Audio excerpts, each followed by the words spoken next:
حضور کے جانشاروں، صحابہ کے وفاداروں، ازواج رسول کی نیاز مندوں اور اہل بیت کے جانشاروں سنو، رب فرماتا ہے میں نے نبی کے اہل بیت کو ایسے پاک کرنے کا ارادہ کیا ہے جیسے پاک کرنے کا حق ہے، اور جن کو اللہ پاک کر دے ان کے قریب ولیدی آ سکتی ہے۔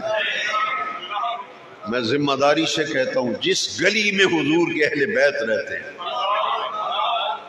جس گلی میں حضور کے اہل بیت رہتے ہیں، اس گلی میں سے بھی بدی، برائی، گناہ، گندگی کو گزرنے کی اجازت نہیں۔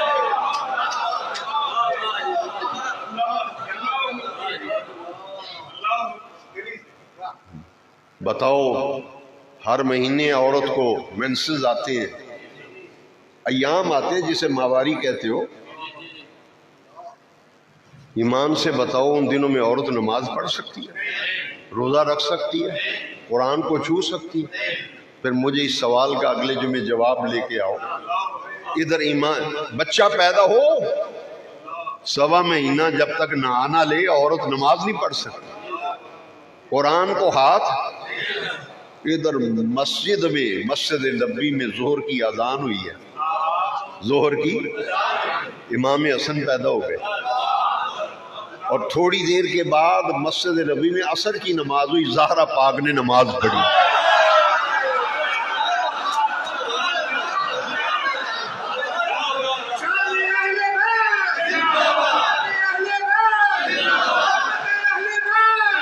کیوں؟ اس لیے کہ ناپاکی کو دور کرنے کا اللہ نے ارادہ فرمایا، اور ایسے پاک کیا ہے جیسے پاک کرنے کا حق ہوتا ہے۔ زہرا پاک وہ ان کے مقابلے میں یزید کو لے کے آتے،